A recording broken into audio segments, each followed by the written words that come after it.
Salut et bienvenue à l'église Homme Lausanne. Je m'appelle Brandon et j'ai envie de t'accueillir pour la prédication de cette semaine. Profite bien.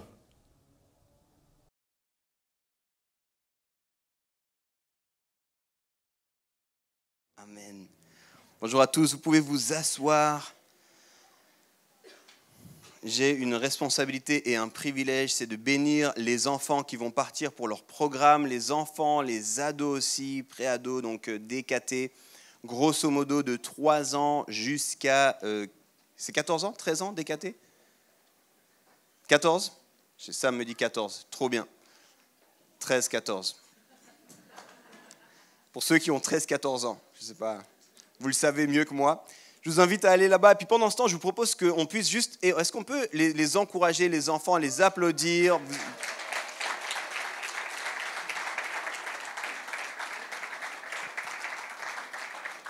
Pour beaucoup d'enfants, c'était les vacances.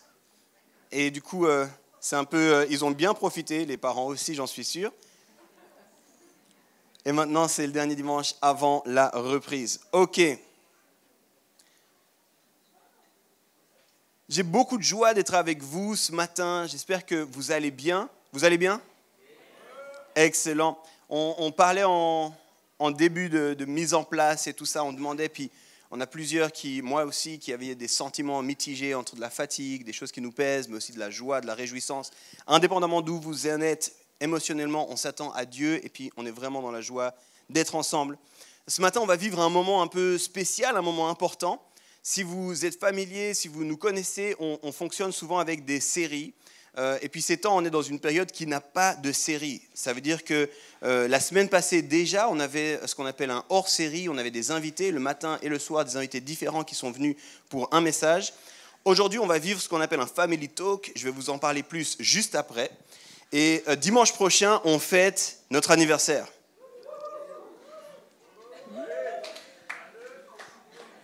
Je vous laisse dans cette réponse mystérieuse que vous avez donnée.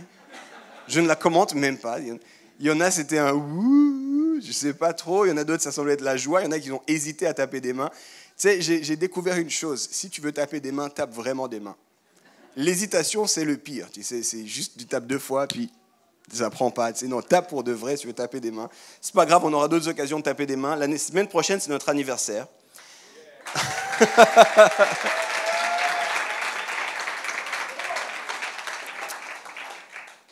Et du coup, aujourd'hui, on fait un family talk. Donc, si vous êtes familier avec le monde ecclésial, peut-être en particulier la mouvance évangélique, ça fait quelques décennies qu'un mot revient tout le temps, c'est le mot vision.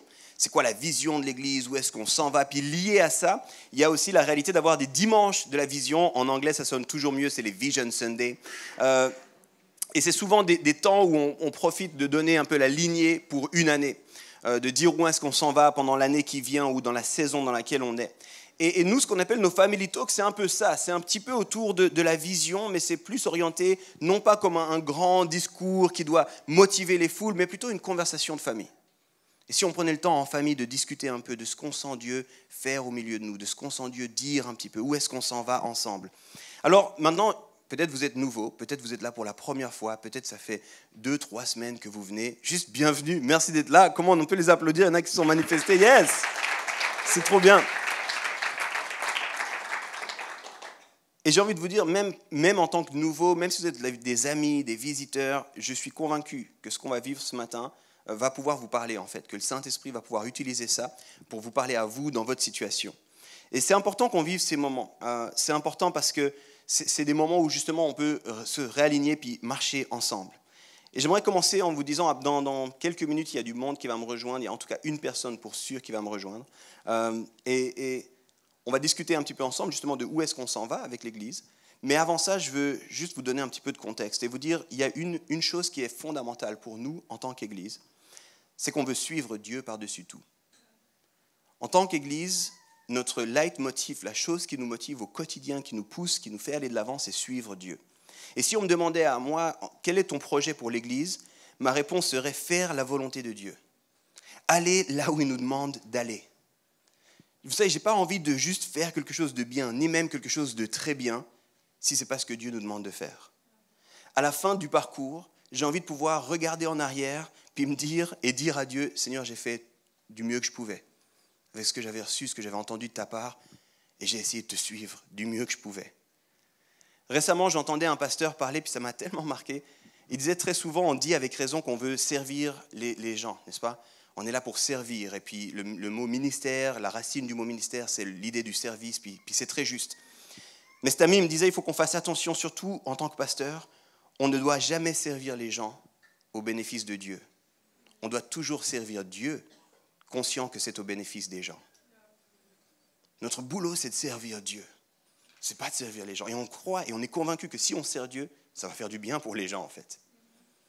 La semaine prochaine, je l'ai dit, on célèbre 7 ans de Home Lausanne.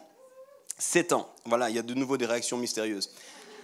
Et c'est fou, 7 ans, quand vous y pensez, en fait. Ça veut dire qu'il y a un peu plus de 7 ans, on était 9 dans un salon, en train de prier, rire, rêver de là où Dieu voulait nous emmener, pouvait nous emmener. Et aujourd'hui, quand on regarde, ça a vraiment beaucoup évolué. Et j'aimerais maintenant, pendant quelques instants, vous ouvrir mon cœur sur cette évolution, puis là où je sens que Dieu veut continuer à nous emmener. C'est OK pour vous que j'ouvre mon cœur? Ça marche, merci. Si ce n'est pas OK, en fait, partez. C'est ce qui va se passer quand même. Il y a des... Elle part, elle veut pas entendre mon cœur, c'est ça, elle part. Vous savez, depuis le début, il y a quelque chose qui était très important puis qu'on a répété souvent. On ne veut pas bâtir notre église. On ne veut pas bâtir notre église. Tout d'abord parce que c'est son église, ce n'est pas notre église à nous. Et en plus de ça, parce que lui a dit dans la Bible, je bâtirai mon église.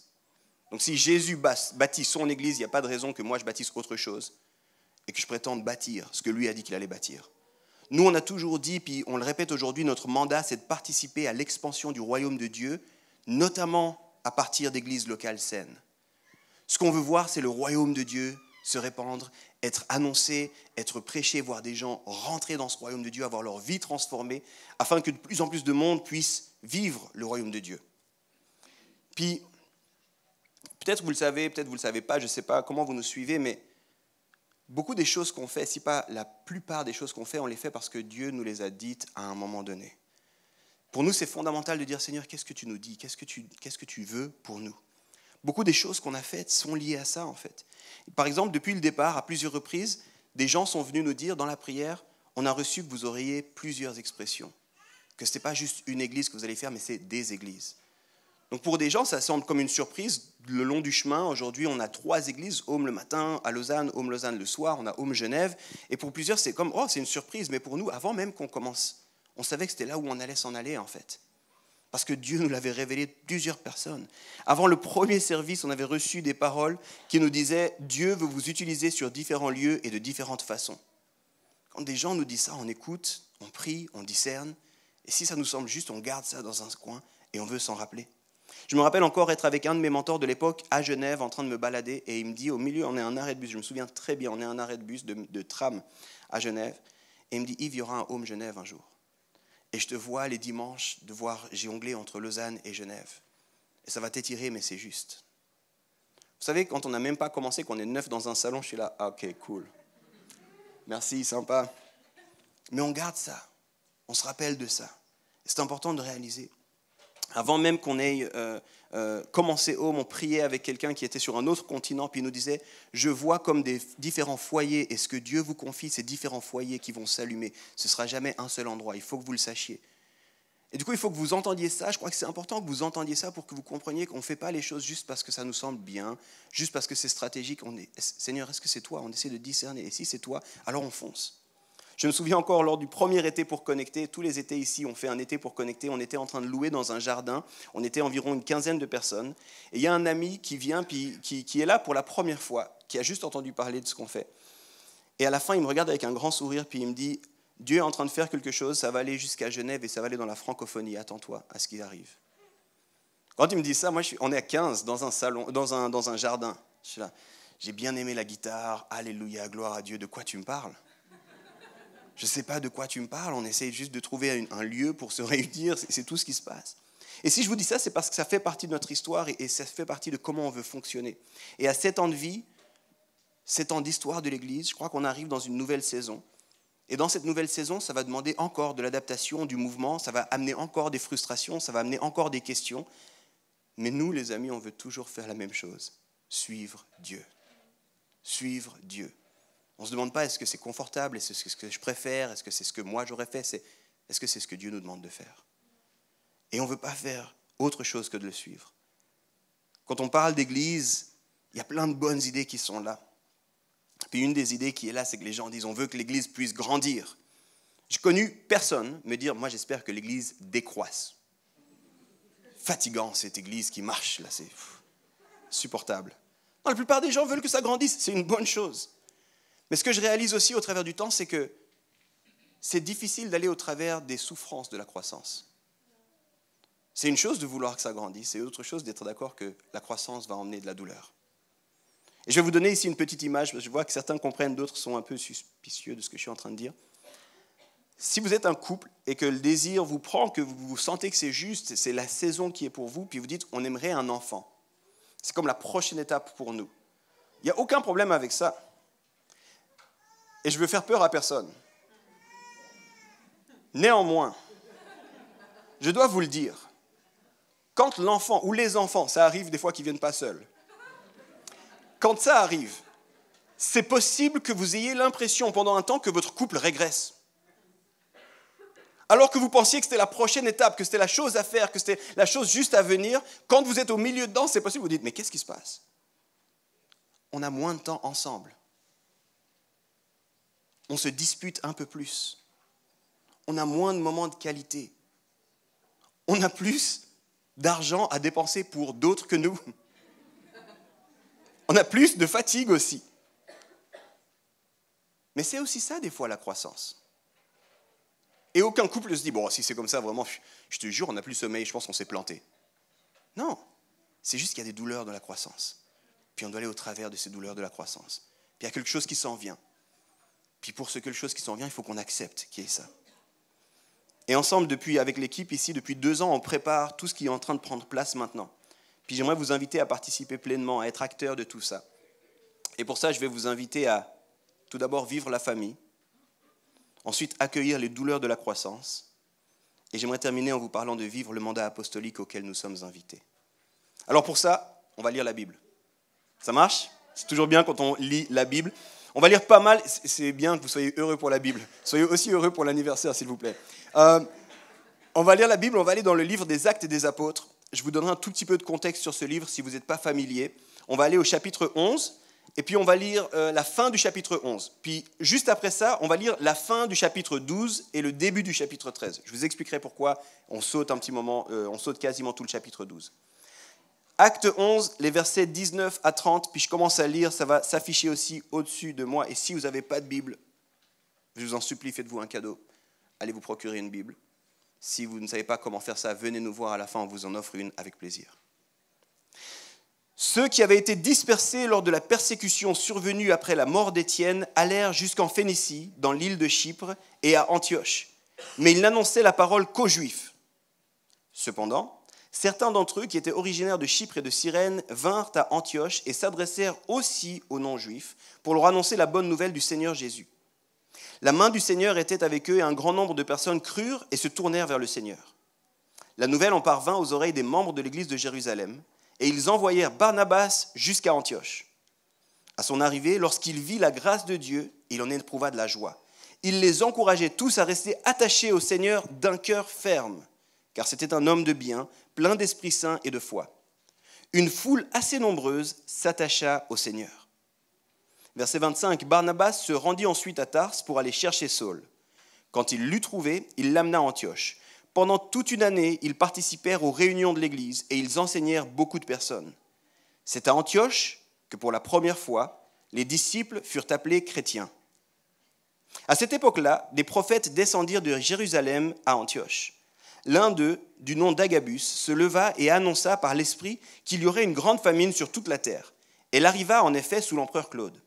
Les disciples décidèrent d'envoyer chacun selon ses moyens un secours aux frères et sœurs qui habitent la Judée. C'est ce qu'ils firent en l'envoyant aux anciens par l'intermédiaire de Barnabas et de Saul. Une fois leur mission... Pardon, je m'arrête là, fin du chapitre. D'accord ? Rappelez, ils partent depuis Antioche jusqu'à Jérusalem, jusqu'en Judée, pour amener de l'aide aux chrétiens en Judée. D'accord ? Ensuite, il y a tout le chapitre 12, on parle de toute autre chose. C'est pendant ce temps-là, c'est comme une autre image. Qu'est-ce qui se passait ailleurs pendant ce temps-là ? Et à la fin du chapitre 12, on reprend et ça continue l'histoire. C'est pour ça que je coupe le reste. Chapitre 12, verset 25. Une fois leur mission à Jérusalem accomplie. Vous voyez, ils viennent de partir, d'aller à Jérusalem. Une fois leur mission à Jérusalem accomplie, Barnabas et Saul repartirent, emmenant avec eux Jean, surnommé Marc. D'accord ? Donc ils sont allés, ils ont été jusqu'à Jérusalem, ils ont accompli leur mission et ils repartent maintenant à Antioche avec Marc. Maintenant on est au chapitre 13, les versets 1 à 4, on continue. Il y avait dans l'église d'Antioche des prophètes et des enseignants. Barnabas, Siméon appelé le Noir, Lucius de Cyrène, Manaën qui avait été élevé avec Hérode le tétrarque, et Saul. Pendant qu'ils rendaient un culte au Seigneur et qu'ils jeûnaient, le Saint-Esprit dit « Mettez-moi à part Barnabas et Saul pour la tâche à laquelle je les ai appelés. » Alors, après avoir jeûné, prié et posé les mains sur eux, ils les laissèrent partir. Envoyés par le Saint-Esprit, Barnabas et Saul descendirent à Séleucie, d'où ils embarquèrent pour l'île de Chypre. Voilà. Un bon bout. Qu'est-ce qui se passe ? On arrive dans cette église à Antioche, il y a plein de choses qui se passent. Et là, j'ai essayé de lire avec vous un petit peu, de façon continue, qu'est-ce qui se passait à Antioche. Pour ceux qui ne connaissent pas le livre des Actes commence à l'ascension de Jésus-Christ. Après sa mort, sa résurrection, il monte au ciel, c'est l'ascension.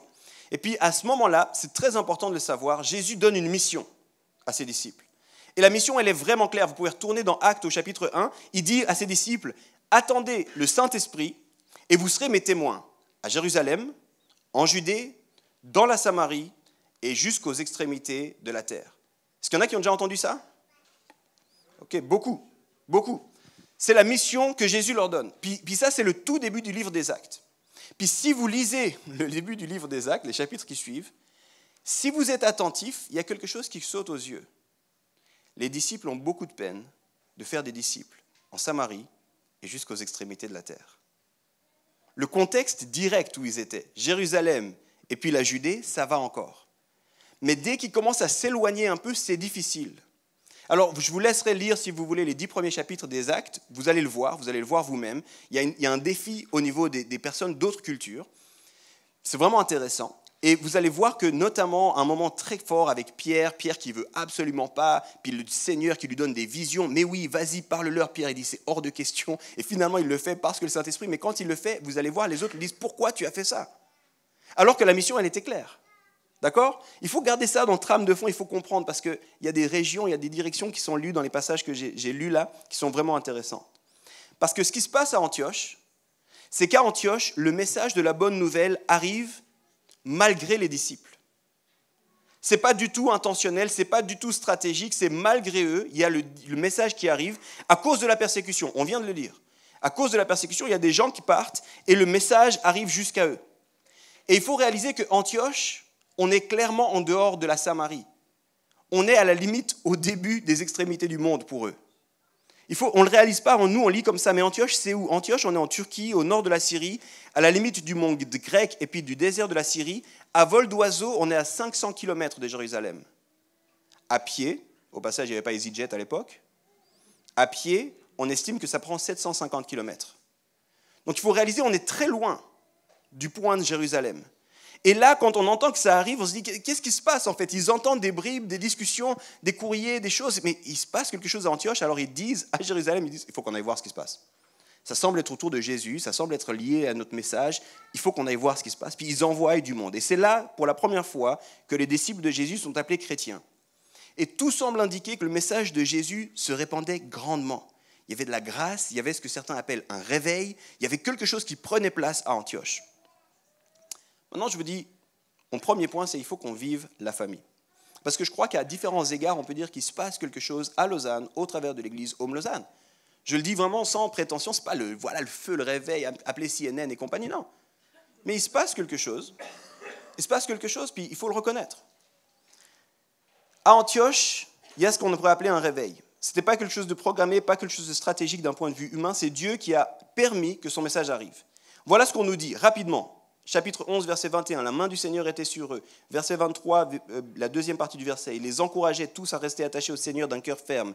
Verset 26, ils enseignèrent beaucoup de personnes. Verset 29, les disciples décidèrent d'envoyer chacun selon ses moyens un secours aux frères et sœurs qui habitaient la Judée. Chapitre 13, verset 2, pendant qu'ils rendaient un culte au Seigneur et qu'ils jeûnaient. Qu'est-ce qu'on est en train de nous dire de l'église d'Antioche? Qu'est-ce qu'on est en train de nous dire? Moi, je traduis ici. On nous dit tout d'abord, il y a la grâce de Dieu dans cette église. On nous dit ensuite, il y a beaucoup de monde. Ils sont attachés à Dieu. Ils semblent être attachés les uns aux autres. Ils sont sensibles aux besoins des autres. Ils sont décidés à être enseignés et à apprendre. Ils louent ensemble. Ils rendent des cultes ensemble. Ils prient ensemble. Ils jeûnent ensemble. Ça, c'est une vie de famille, les amis. Et ça, c'est tout ce qu'on nous dit, juste dans les quelques lignes qu'on a lues ensemble, c'est tout ce qu'on nous dit à Antioche. Est-ce que nous aussi, on est désireux de vivre la famille? Parce que vivre la famille, il y a quelque chose d'intéressant, mais pour vivre la famille, tu es obligé de faire tuer un petit peu ton égocentrisme. C'est intéressant parce que c'est une foule d'anonymes, Antioche. Si tu lis ce qui se passe à Antioche, tu peux juste te réjouir puis dire « je soupire après ça », mais il n'y a aucune superstar à Antioche. Et on ne nous dit pas à chaque personne qui arrivait avait ses problèmes répondus. On ne dit pas à chaque personne qui arrivait découvrait ce qu'elle avait besoin pour elle. Non, on nous dit qu'il se passait quelque chose au milieu d'eux. Le Saint-Esprit était là. Ils prenaient soin les uns des autres. Ils étaient enseignés. Ils grandissaient ensemble. Au tout début, j'avais fait un message ici qui s'appelait « L'Église est une famille et pas un restaurant ». Je ne sais pas s'il y en a qui s'en rappellent. Et très souvent, on risque d'aborder l'Église comme un restaurant. En se disant « Qu'est-ce qu'il y a pour moi là-bas ? Qu'est-ce que moi je vais gagner là-bas ? Est-ce que le menu est à mon goût ? Est-ce que c'est intéressant pour moi? Est-ce que je peux gagner quelque chose? Est-ce que je peux tirer? Est-ce que je peux... Et puis comme au restaurant, si ce n'est pas vraiment bien, bon, je vais dans un autre restaurant. Je pense que c'est une mauvaise approche de l'Église. Est-ce que c'est un lieu où je peux vivre la famille? C'est une question beaucoup plus importante. Et comprenez-moi, hein, dans une famille saine, personne ne meurt de faim.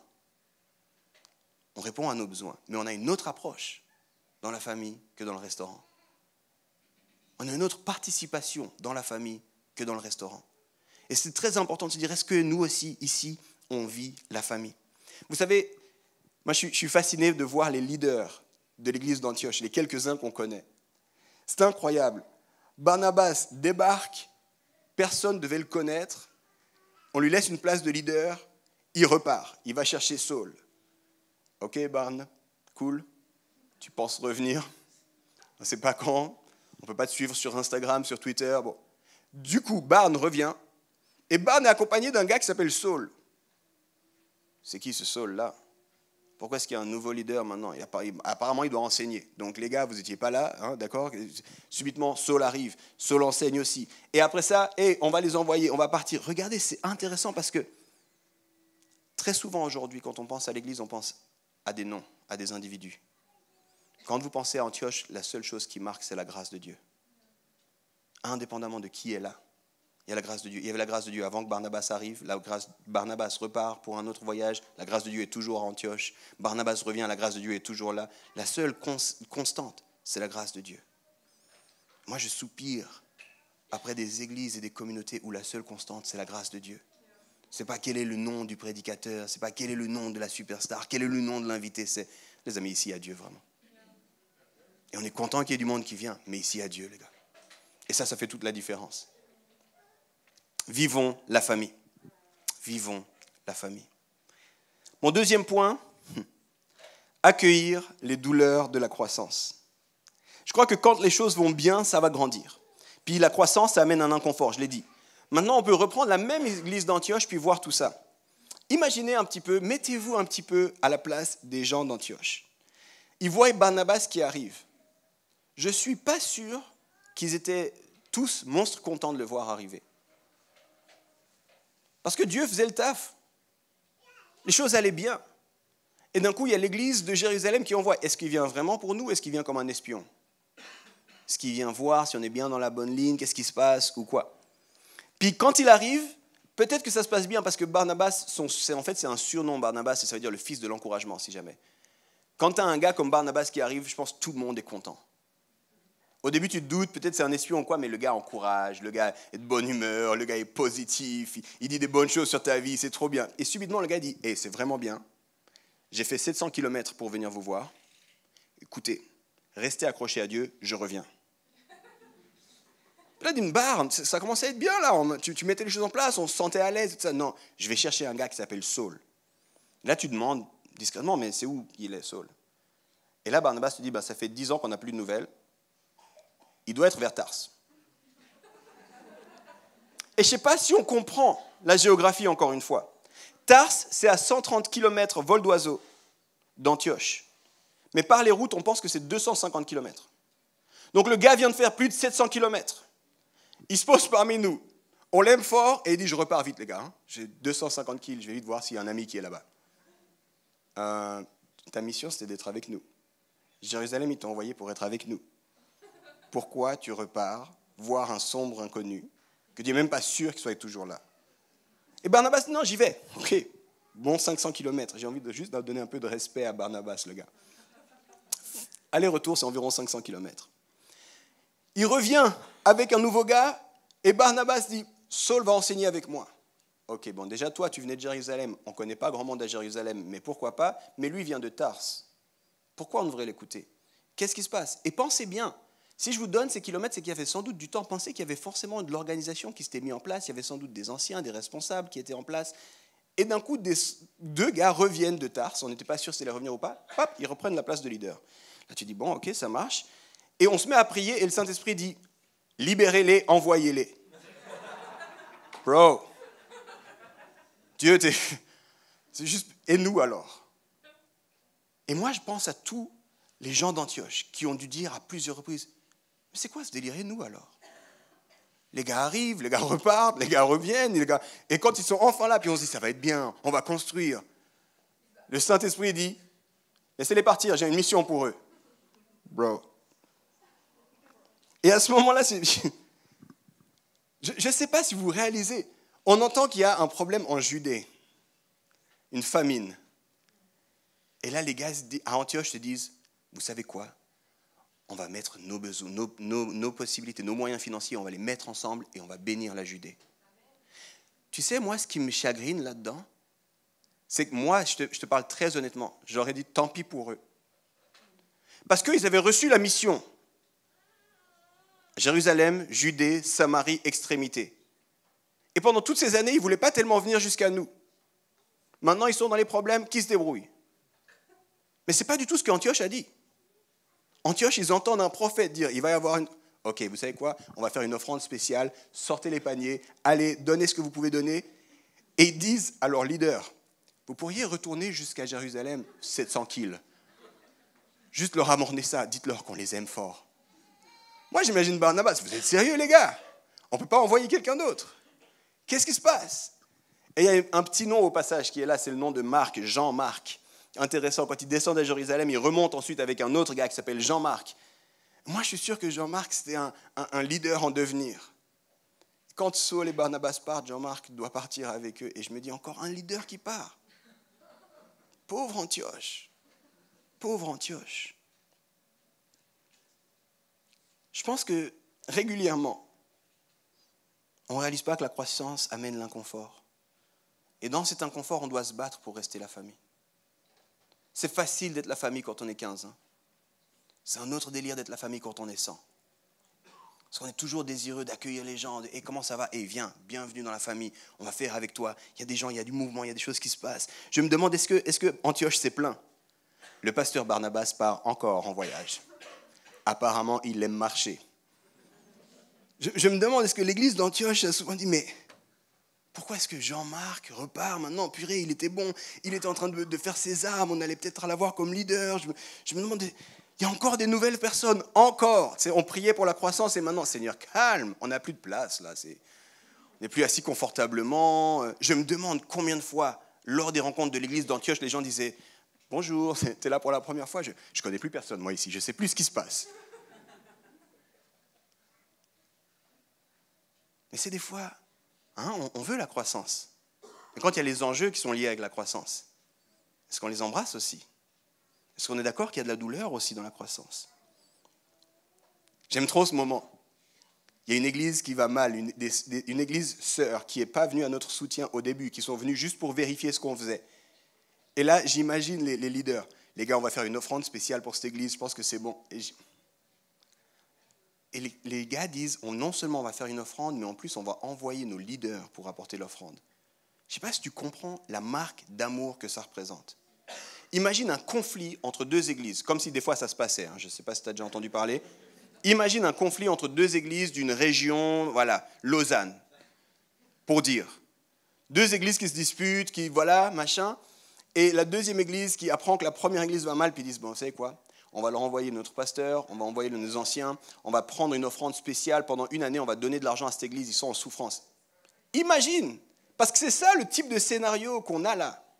Imagine, mais bon sang, j'aimerais qu'on vive davantage ça. Les amis, vous êtes dans le besoin, vous savez quoi, on envoie nos responsables qui viennent avec vous, qui vous soutiennent en fait. On vous aura des ressources, on vous a du monde, on prie pour vous les amis. On entend que c'est dur pour vous, on n'est pas en... Les amis, je n'ai pas arrêté de le dire ici, mais si une seule église va mal, c'est nous tous qui souffrons. Parce qu'on sert tous le même royaume. Et quand une église va bien, vous savez quoi ? C'est nous qui sommes bénis. Parce qu'on sert le même royaume. La croissance, on la désire souvent en théorie, on la désire dans nos mots, mais on n'est souvent pas prêt à vivre les douleurs de la croissance. Je termine ce deuxième point avec une citation d'un artiste qui s'appelle Scott Erickson qui dit « Le chemin de la croissance est toujours exigeant, car la véritable expansion ne se produit jamais dans le confort. Elle surgit à travers le stretch et le dépassement de sa propre capacité à progresser. Si tu veux grandir, il faut que tu sois prêt à souffrir. Et tu ne peux pas faire autrement. » J'arrive sur mon dernier point qui nous concerne vraiment directement. Les autres nous concernent aussi, j'espère que vous avez entendu. Est-ce que je veux vivre la famille ? Est-ce que je suis prêt à vivre les souffrances de la croissance ? Et le troisième point, c'est embrasser le mandat apostolique sur notre Église.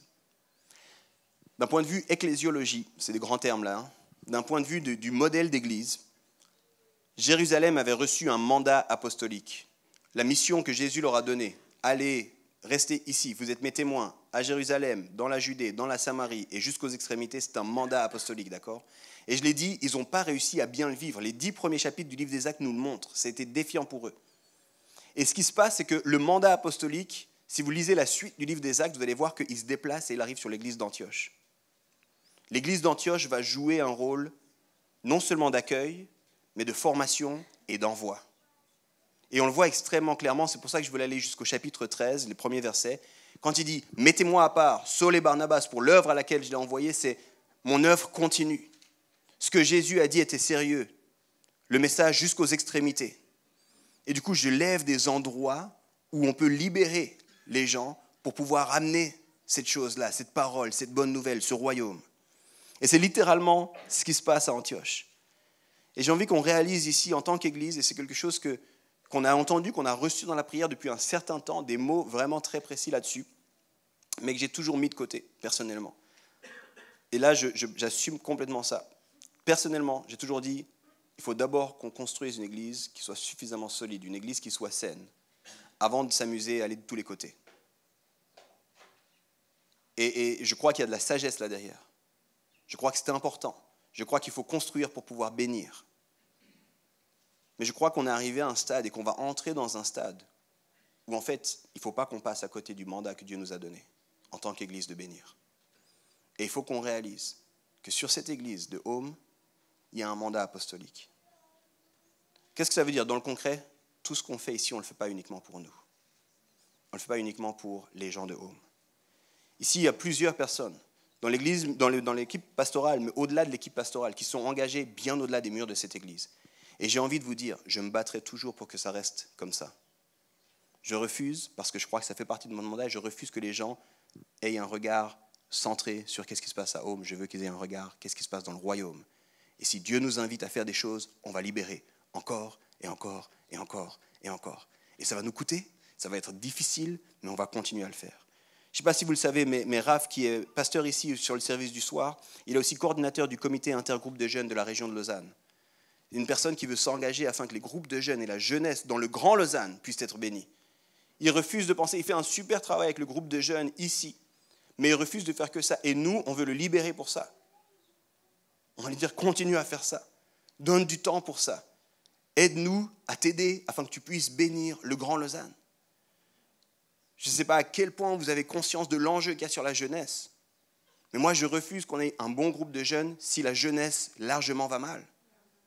On veut avoir non seulement un bon groupe de jeunes, mais on veut en plus aider pour que d'autres groupes de jeunes aillent bien. Pour que d'autres groupes de jeunes puissent se lever parce qu'on croit que c'est ça qui est nécessaire. Il est engagé aussi avec la formation jeunesse. Il prêche régulièrement à l'extérieur. Je ne sais pas si vous le saviez. Cindy, qui est ici, elle est engagée avec la rencontre jeunesse. Elle a un cœur pour la formation. Elle prêche aussi à l'extérieur. Moi, c'est un privilège d'être à cette place où je suis, où je reçois des photos des gens de notre église qui prêchent dans d'autres églises. Et à chaque fois, tu sais ce que je me dis? Seigneur, quel privilège c'est. Merci qu'on puisse bénir à l'extérieur. Donne-nous de garder ce cœur pour ton royaume. Jonas prêche aussi à l'extérieur. Moi, il y a quelqu'un un jour qui m'a dit, Jonas avait prêché à l'extérieur et quelqu'un est venu me dire, et il y a un gars qui prêche tellement bien. Je dis, c'est pas vrai, c'est qui? Moi, j'aime quand il y a des bons prédicateurs. On m'a dit, c'est Jonas Delomo. Je dis, ah, trop bien. Il m'a dit, ouais, il faudrait que tu l'entendes. Je dis, il faudra même que je le rencontre. C'est un gars bien, ce gars-là. J'ai moi-même différentes invitations et des engagements extérieurs. Puis j'ai envie de vous dire, des fois, vous ne me voyez pas ici, mais il faut que vous ayez une conscience. C'est quasiment chaque semaine, je prêche. Si vous ne me voyez pas prêcher ici, il y a de très fortes chances que je suis dans une autre église en train de prêcher. Ça fait partie de l'appel et du mandat que Dieu nous a donné. Il faut avoir conscience de ça. Mais on veut aussi développer des ressources pour l'extérieur. On veut développer des podcasts. Il y a des gens qui écoutent des podcasts qu'on ne fait pas seulement les podcasts de l'église, des podcasts sur le leadership, des podcasts sur la société. Et il y a des gens qui écoutent ces podcasts à l'extérieur et qui disent on est bénis. Il n'y a pas si longtemps que ça, j'étais avec un pasteur puis il disait on écoutait ton podcast avec mon équipe. Et ça nous a donné des clés sur comment on va construire l'église. On accueille des pasteurs qui implantent des églises. Puis on dit comment est-ce qu'on peut vous accompagner. Et j'aimerais qu'on réalise que c'est notre mandat à tous. Et qu'on ait conscience de ça et qu'on embarque là-dedans en tant que famille. Pas qu'on se dise, ah ouais, bon, les autres. Pas qu'on se dise, ah, et puis nous alors. Pensez à Antioche. Comme une fois, ils auraient pu se dire, mais Barnabas, pourquoi il part encore? Mais ce n'est pas à propos de Barnabas, c'est à propos de la grâce de Dieu. C'est un privilège de pouvoir bénir plus largement. On a des gens qui sont envoyés comme missionnaires et on veut vraiment structurer ça et pouvoir envoyer davantage de missionnaires depuis cette église. On a envie de pouvoir voir des gens aller dans des régions non atteintes, dans des régions peu atteintes en tant que missionnaires et d'être une base pour eux. Et pas de se dire on les perd, parce que, flash info, on va faire l'éternité ensemble. On ne perd personne. C'est le même royaume. Si pendant un temps, pendant une saison, on est moins proche physiquement, ça ne veut pas dire qu'on perd qui que ce soit. Il faut qu'on réalise ça. Je ne sais pas si vous le savez, mais issu de cette communauté, il y a eu Home Genève qui est né. Et plusieurs, vous êtes déjà venus voir Home Genève, mais ça veut dire qu'à cause du sacrifice que cette église a été prête à payer, il y a une nouvelle église qui est née. Puis il y a une église qui bénit. Il y a une église qui vit des baptêmes. Puis j'ai envie que vous réalisiez, c'est notre travail à nous tous ici. Mais il faut qu'on embarque dans cette mentalité. Il faut qu'on se réjouisse de cette mentalité. J'en profite pour dire, le 10 mars, ils font les 1 an à Home Genève. J'espère que plusieurs vont venir jusqu'à Genève pour dire comment ça se passe. C'est le 10 mars à 17h à Genève. La saison qui s'ouvre devant nous, c'est une saison où cette réalité, elle va être davantage marquée. Parce que si on n'entre pas là-dedans, on passe à côté du mandat que Dieu nous a donné. Alors j'aimerais terminer en disant simplement, si vous appelez Home votre église, sachez que l'église Home, c'est plus qu'une église locale. C'est un mouvement. Puis on doit embarquer là-dedans ensemble. Et ces éléments sont vraiment importants. Il faut que vous puissiez vous poser les questions. Comment est-ce que je vis la famille au milieu de notre croissance? Est-ce que j'accueille les nouvelles personnes? Est-ce que j'aide des nouvelles personnes à venir? Ce matin, on priait encore avec l'équipe en disant, il faut qu'on soit sensible aux nouvelles personnes. Il faut qu'on puisse les accueillir, il faut qu'ils puissent se sentir à la maison, il faut qu'ils puissent se sentir aimés. Je ne sais pas si vous le savez, mais c'était quoi, début février, plus de 14 personnes qui faisaient les fondamentaux pour apprendre des choses et puis savoir et tout ça. Il y a forcément autour de toi des gens qui sont là depuis pas très longtemps. Et s'il n'y a personne, c'est que c'est forcément toi le dernier qui est arrivé. Mais du coup, il faut qu'on aide ces gens. Comment vous pouvez partenir? Comment vous pouvez faire la vie avec nous? Venez dans ce qu'on vit ici, c'est magnifique. Comment est-ce que j'accepte et j'accueille les douleurs de la croissance? Toutes les choses qui me frustrent, toutes les choses, pose-toi la question, est-ce que ça me frustre pour des bonnes raisons ou bien ça me frustre parce que je suis peut-être un petit peu égoïste en ce moment? Est-ce que je réalise ce que Dieu est en train de faire puis je l'accueille? Ou est-ce que j'aimerais qu'il fasse moins? Je prie pour la croissance, mais il ne faut pas que ça me dérange trop, la croissance. Je veux de nouvelles personnes, mais il ne faut pas qu'elles soient trop proches de moi. Il ne faut pas que ça prenne trop de temps. Et j'aimerais aussi que vous puissiez entrer et réaliser la beauté de ce mandat qu'on a, plus large. Il y a 2 semaines, j'étais à Paris et j'étais invité à une conférence pour une église qui allait envoyer une autre église et revenait de quelque chose qu'ils n'avaient plus fait depuis des années, d'essaimer et d'envoyer une nouvelle église. Et on est en lien, puis je connais le pasteur principal de l'église, puis le pasteur qui allait implanter, puis ils m'ont demandé les deux, est-ce que tu pourrais être là, prier avec nous, vivre ce week-end avec nous en tant qu'église, parler à l'église par rapport à ça, ce dans quoi on entre. Et j'étais là-bas, il y avait Philippe aussi, et puis Héloïse qui était avec moi. Et j'étais ému aux larmes de voir une communauté d'environ 400 personnes le dimanche matin à Paris qui priaient pour Home. J'étais ému d'entendre comme ils priaient pour nous, qu'ils priaient pour qu'on puisse rester qui on est, qu'on puisse entrer dans ce que Dieu avait pour nous, qu'ils priaient pour que tous les besoins de cette église. Puis j'étais là, c'est incroyable. C'était incroyable. Est-ce que les gens de Home, c'était la question que j'avais, est-ce que les gens de Home sont dans la réjouissance de savoir qu'il y a des centaines de personnes dans d'autres régions du monde qui prient pour nous parce qu'on participe à ça? Ou est-ce que nous, on se dit, encore 3 personnes qui partent? Parce qu'aujourd'hui, ce n'est plus les 700 km à pied. Aujourd'hui, c'est vite fait. 2h30 de train, c'est réglé ton truc. Mais comment est-ce que nous, on est? C'est quoi l'attitude qu'on a? Je ne sais pas si vous comprenez ce que je suis en train de dire. Si vous êtes des visiteurs et des amis, des curieux, là pour la première fois, encore une fois, merci d'être avec nous. J'espère que vous découvrez un peu plus ce qui bat sur notre cœur. J'espère que vous rencontrez un peu plus ce qu'on sent que Dieu fait au milieu de nous puis qu'il nous invite à faire. Et j'ai un encouragement pour vous très précis en lien avec tout ce qui a été dit. Connectez-vous à Dieu. Confiez-vous à Dieu. Confiez vos vies à Dieu. Ce qu'il a pour vous, c'est toujours mieux que ce que vous avez vous-même pour vous. Ça ne veut pas dire que c'est plus facile, ça ne veut pas dire que c'est toujours beau, mais ça veut dire que c'est mieux. Osez faire confiance à Dieu. Et si vous faites confiance à Dieu, connectez-vous à une famille spirituelle. C'est ça l'Église. C'est une famille spirituelle. Trouvez des gens avec qui cheminer. Nous ici, on dit faire la vie ensemble. Trouvez des gens qui vont vous encourager, qui vont vous nourrir, qui vont vous libérer aussi, vous envoyer dans votre appel. Et demandez-vous à quoi ressemble la croissance pour moi. Dans ma marche, dans ma vie. C'est quoi grandir? Vous savez, c'est dramatique d'arrêter de grandir quand notre corps arrête de grandir. On est censé continuer à croître. Vieillir, c'est facile, c'est le temps qui le fait pour vous. Grandir, c'est une autre histoire. Comment vous grandissez là où vous en êtes aujourd'hui? Et je crois que ça prend une famille spirituelle pour grandir. Est-ce que vous avez une famille spirituelle? Alors maintenant, j'aurais voulu appeler toute l'équipe du matin. Et puis c'est Nadège qui va me rejoindre. on peut l'encourager, Nadège qui me rejoint.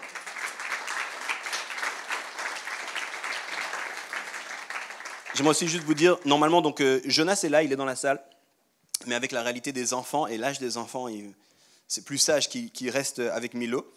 Et puis Bunty, on va prier pour lui après spécifiquement. Il est dans une saison où il y a des défis de santé, et du coup, il ne peut pas être avec nous ce matin. On s'écrivait encore hier soir, il est de tout cœur avec nous, on prie pour lui. Mais l'équipe du matin, c'est donc Jonas, Nadège et Bunty. Et puis, si vous suivez ça en ligne, sachez que sur le service du soir, il y aura l'équipe du soir. Puis ils parleront du service du soir. Mais ce matin, on va parler du service du matin. Trop bien. Oh yes, il y a les chaises. Chi, je peux te laisser ça?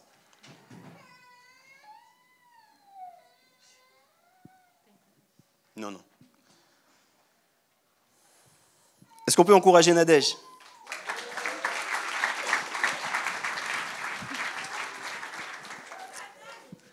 Alors on va prendre juste quelques minutes avec Nadège et Madi pour le coup, pour parler un petit peu du service du matin. Parce qu'une des choses qu'on a mis en place depuis 2 ans, je vous disais qu'on travaillait sur ça, c'est un peu l'autonomisation des sites. Donc avant à Home, il y avait vraiment une église, service du matin, service du soir, et puis beaucoup des choses étaient centralisées. Et puis là, on a essayé de donner un petit peu d'espace, et puis de chercher qu'est-ce que Dieu a pour Home le matin, qu'est-ce qu'il a pour Home le soir, et puis du coup de lever des responsables, des pasteurs locaux, pour s'occuper de ça. Et Nad, tu fais partie de l'équipe du matin, comme je l'ai dit. Du coup, parle-nous un peu du cœur de Home pour le matin. Comme vous le constatez, le matin, il y a une grande communauté familiale qui a toujours été là, mais c'est vrai qu'il y a de plus en plus de familles avec des jeunes enfants qui sont là. Et puis on s'est rendu compte justement que c'était Et c'était tout à fait OK que ce soit un public, si vous me permettez que j'utilise ce terme, qui soit différent en fait du soir. Le soir, ça va être plus des étudiants, etc. Et en fait, ça a été un petit peu l'élément déclencheur aussi de se dire cette autonomisation des sites. Mais en fait, on veut pouvoir répondre correctement aux besoins de ce public. De nouveau, je ne vais pas mettre des guillemets à chaque fois. Il y a Milo qui veut venir. OK. Si Jonas, tu veux prendre Maddy aussi, on peut échanger.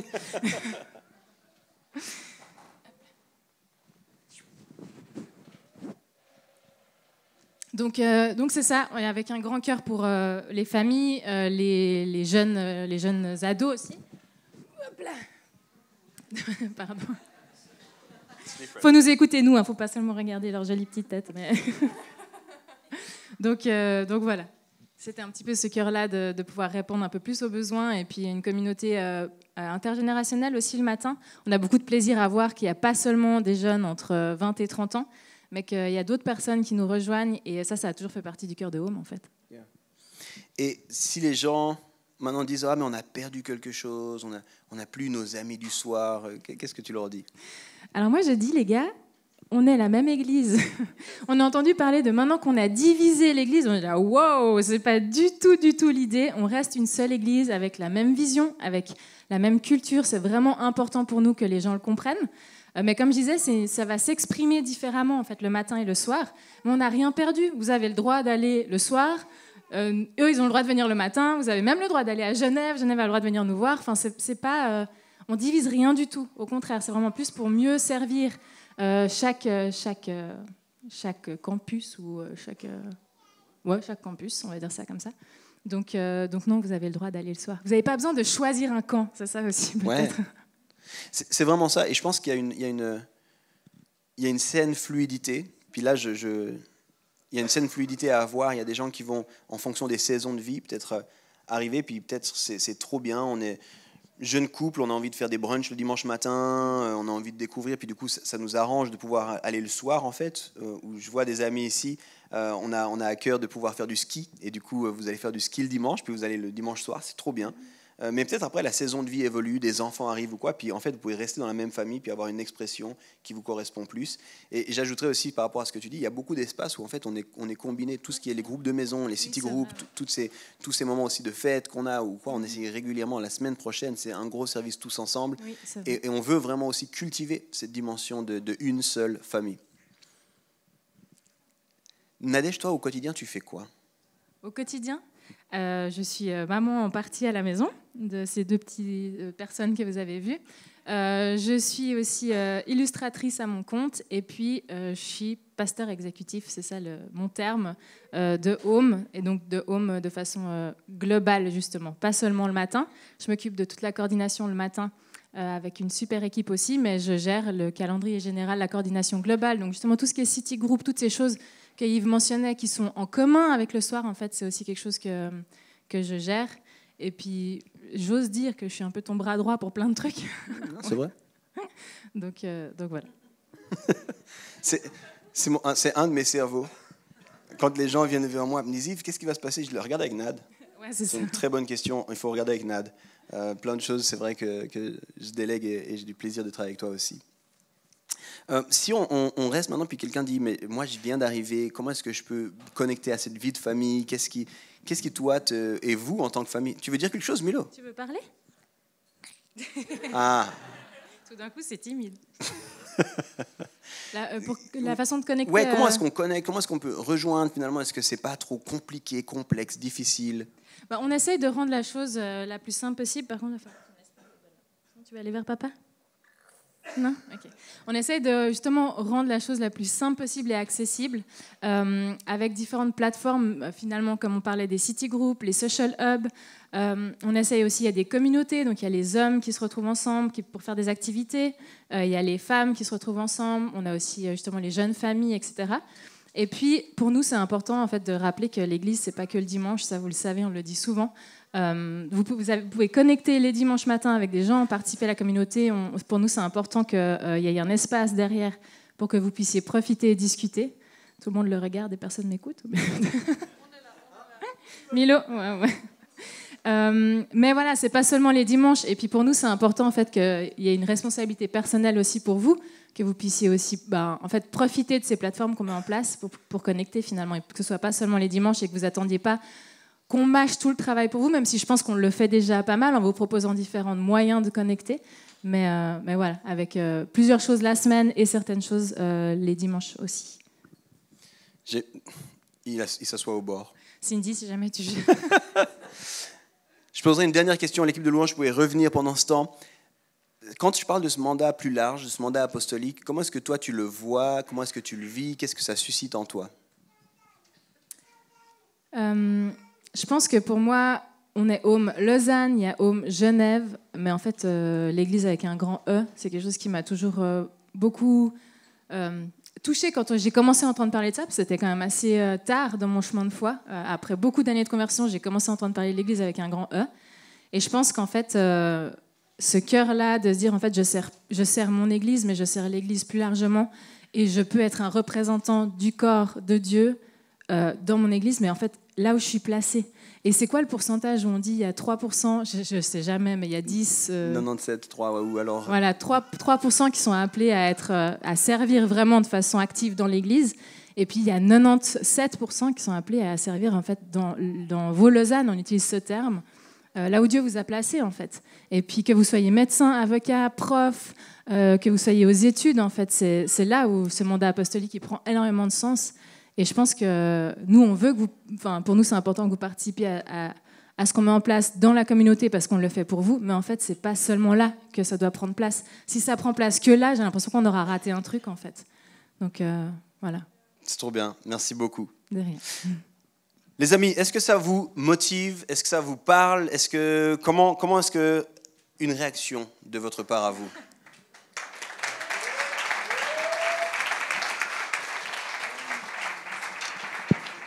Alors, je vous invite à vous lever, parce qu'on va louer Dieu. Je l'ai dit plusieurs fois, Antioche, l'élément clé, c'était la grâce de Dieu, puis on veut juste tourner nos yeux vers lui, mais c'est important que vous entendiez ça avant qu'on fasse l'anniversaire la semaine prochaine, et puis qu'on entre dans cette nouvelle saison pour nous. Et je veux simplement prier en disant, Seigneur, aide-nous à demeurer une famille. On veut être une famille, Seigneur, où tu as la place au centre de cette famille, Seigneur. On veut embrasser les défis de la croissance, les souffrances liées à la croissance, conscient, Seigneur, que les choses saines portent du fruit et grandissent. Aide-nous à le faire, Seigneur, avec discernement et avec sagesse. Et je te prie, Seigneur, pour ce privilège et cette responsabilité que tu nous donnes, de bénir au-delà de l'église locale. Tout le monde n'est pas appelé à ça, toutes les églises n'ont pas forcément ce mandat apostolique, mais on veut, Seigneur, le voir, le reconnaître, le saisir. Et, Seigneur, être à ton service dans cette réalité aussi. Merci pour les occasions que tu nous donnes de bénir le corps de Christ plus largement et qu'on puisse se réjouir de cela, Seigneur. Qu'on puisse être partie prenante, que les gens réalisent être ici, servir ici, contribuer financièrement, de vivre l'Église ici, c'est forcément vivre au-delà des murs de cette Église aussi. Et qu'on puisse le voir tous comme un privilège, Seigneur. Alors je te remets, Seigneur, ton Église avec un grand E et notre expression locale, la petite église de Home. Qu'on puisse, Seigneur, continuer à te glorifier et à vivre et expérimenter ta grâce au milieu de nous. Dans le nom de Jésus. Amen. Et merci d'avoir passé ce temps avec nous. J'espère que tu as bien profité de ce temps de prédication. Si tu aimerais plus d'informations sur notre Église, tu peux nous retrouver sur les réseaux sociaux ou bien sur notre site internet églisehome.com. Je te souhaite une très bonne semaine et à bientôt.